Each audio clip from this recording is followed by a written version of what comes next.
Alright, so today we are going to finally get rid of that pesky Holy Roman Empire and talk about some new nations that are created in the process.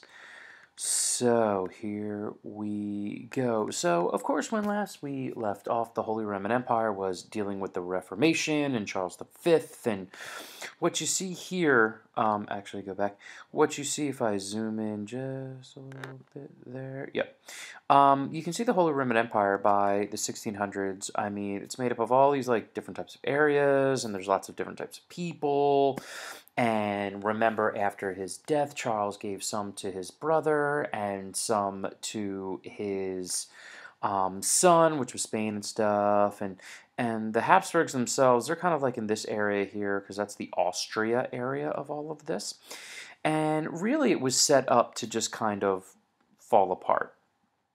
And one of the big things that will help it fall apart will be the Teutonic Knights. Now, prior to the Teutonic Knights, breaking up, you're going to get nations like the Netherlands will get out, and Belgium and Switzerland, and the Balkan states like Serbia and Bosnia, they'll all get away. But Prussia and Brandenburg were two areas that were run by the Teutonic Knights, who were a group of knights very similar to the Templars. And in 1525, the Grand Master of the Knights, Albert of the House of Hohenzollern, decides to break out and call himself the Duchy of Prussia, or call the land he owns the Duchy of Prussia. Now, this is really important because Prussia is up north and has a large access to the sea. They have lots of goods that they can trade. And the Hohenzollerns were really wise to kind of break free. Now, the reason why Albert breaks free is because he feels, he is a Lutheran and he wants to break free and can kind of see the empire falling apart. And they were pretty wealthy because that's the Hohenzollern Castle in Prussia. It's kind of awesome, and I would definitely want to go there. And just to give you an idea how big Prussia got, I mean, so here you have, this is kind of modern-day Germany, and they had all of these duchies. This is up into Denmark, and then this area over here, you're talking about much of modern-day Poland, even getting up to like the Latvia, Lithuania, Estonia area. So it was a pretty large country.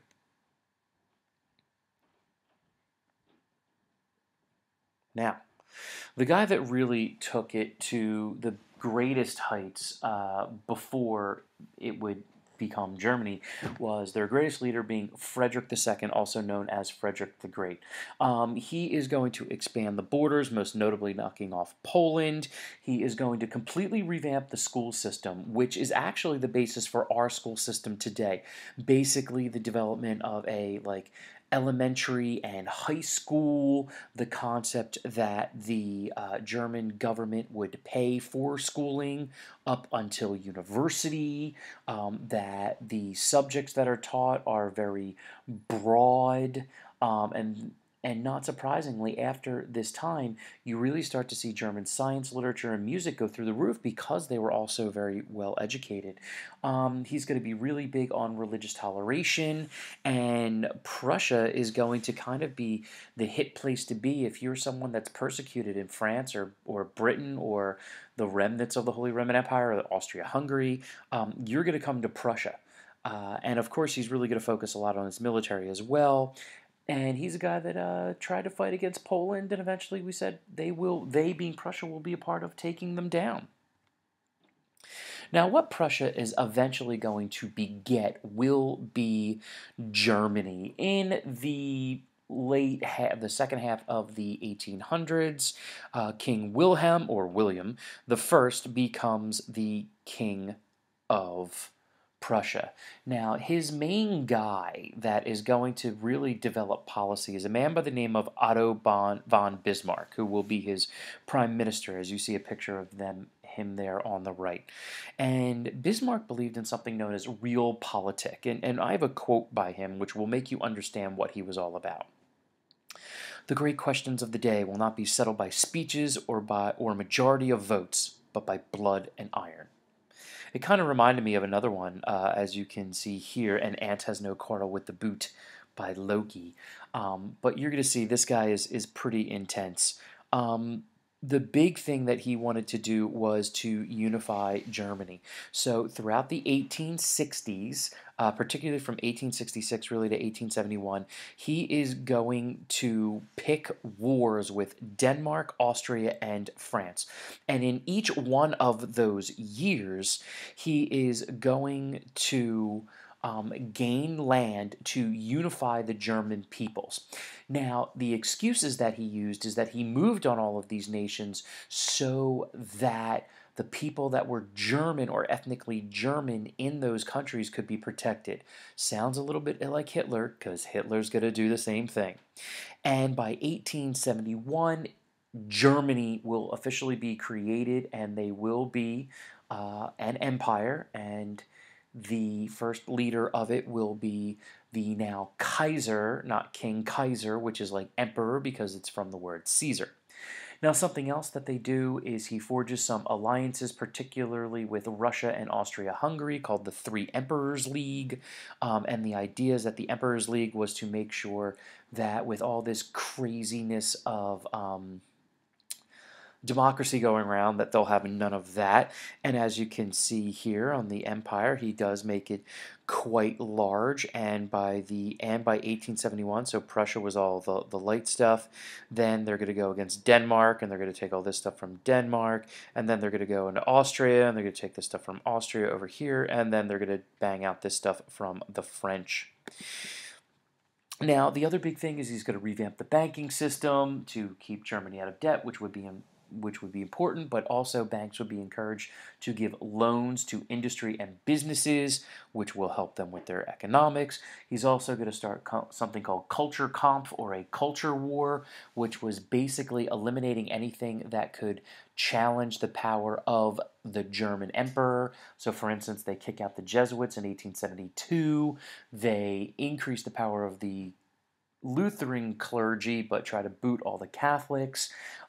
They make sure that all things like marriage and whatnot have to go through the government, not the church. And then he's going to do a lot of moves to get people just to like the government. He will sponsor accident and disability insurance to workers, which prevents the spread of socialism or communism. He will also pass protective tariffs to help local German industry. He is going to regulate industry to make sure workers are taken care of, but at the same time, giving extra benefits to businesses, particularly like loans and stuff. And Germany is here. They are ready to go, and they will play a very large role in things moving forward. Now, aside from them, another group that comes out of the Holy Roman Empire is the nation of Austria-Hungary. Now, it was initially created as Austria, and this is where the Habsburgs went, so they are going to hold on, and the Habsburgs will last until 1918.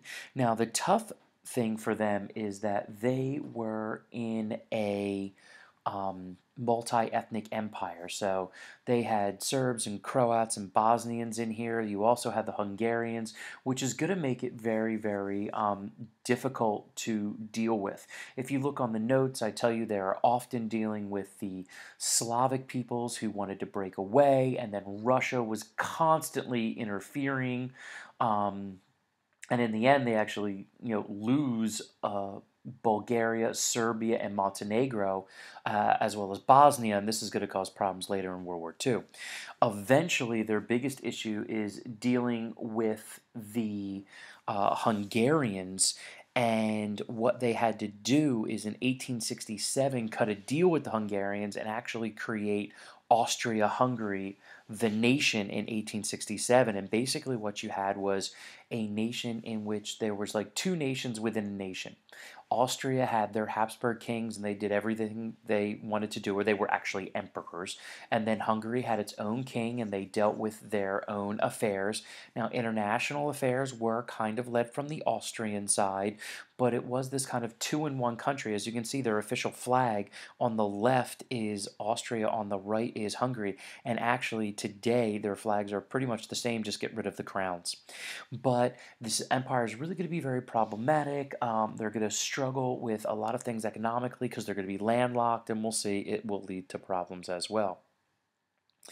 Although it was a very large company, as you can see here, country, you can see Germany, okay, that got created, and then there's Austria-Hungary. It's actually a pretty big nation. Actually, as far as Europe is concerned, Russia was number one, Germany was number two, and Austria was third in size, so pretty impressive.